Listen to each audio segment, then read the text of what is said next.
I am the longest-serving independent in the history of the United States Congress. So what I'm going to tell you today is not something that you hear very often on Fox or CNN or ABC or the Washington Post, or in fact in the halls of Congress.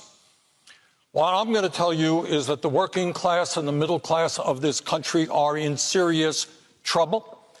We are moving toward an oligarchic form of society where a small number of billionaires not only have extraordinary wealth, they have extraordinary political power.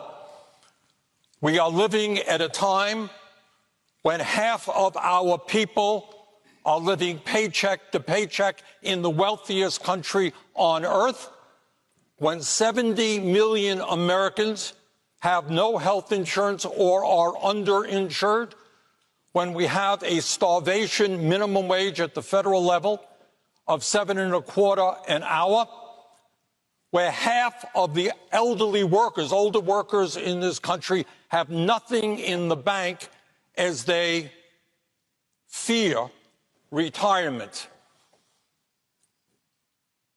What I believe is that now is the time not to defend the establishment, which is doing phenomenally well. When you have two people on top in America who own more wealth than the bottom 40%, two people, top 1% owns more wealth than the bottom 92%.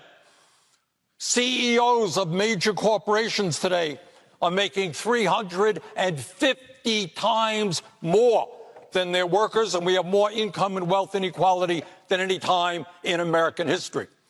Now is the time for the American people to stand up, make it clear that enough is enough, and that we need a government that starts representing all of our people, not just wealthy campaign contributors. What does that mean?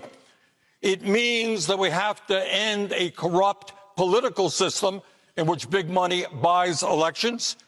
It means that we have to end a very unfair tax system in which billionaires in a given year don't pay a nickel in federal taxes.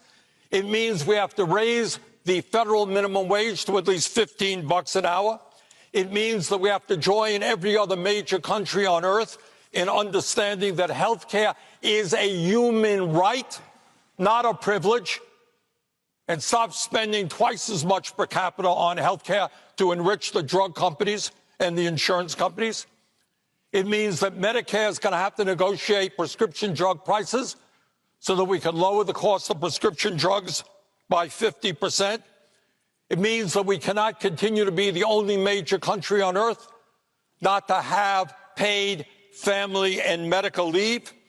It means that we have to restore the $300 tax credit so that we are not continuing to be a nation which has one of the highest rates of childhood poverty in the United States. It means that we have to expand Medicare to cover dental care, hearing aids, and eyeglasses so that elderly people in this country can live out their remaining years in dignity. And it means, among other things, that we cannot continue to ignore climate change, which is an existential threat to this planet.